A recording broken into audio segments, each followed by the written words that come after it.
I started my professional career giving advice in highly technical roles, and I learned a lesson that stuck with me throughout every sales and business role since. The usual know you, like you, trust you mantra espoused by so many sales experts and books is simply not applicable. People follow your advice and buy when there is respect, credibility, and trust. Respect is earned by asking questions that demonstrate you understand their world, by naming the problem they haven't been able to articulate, by showing you've seen the pattern before and knowing where it leads. Credibility follows when your diagnosis is sharper than what they've heard from anyone else, when you challenge a comfortable assumption with evidence instead of just nodding along. And trust comes from those two things compounding over time. It's an outcome, not a tactic. Now, you don't manufacture trust by being agreeable. You earn it by being consistently useful and willing to challenge your prospects' thinking. Now, I've seen plenty of highly experienced business owners fall into the know you, like you trap.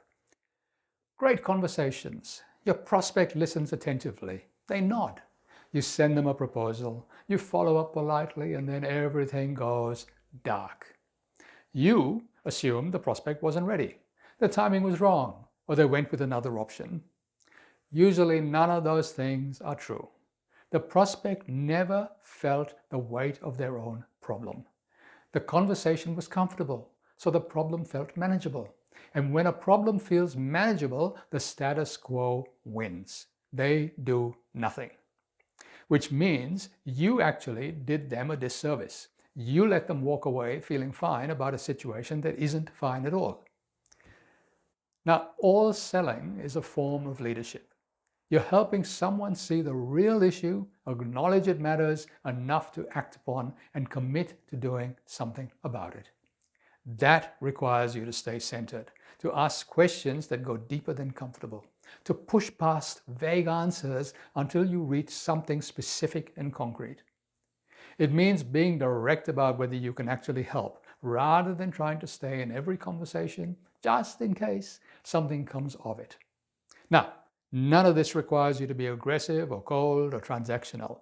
It does require you to care more about your prospect's outcome than about whether they like you in the moment.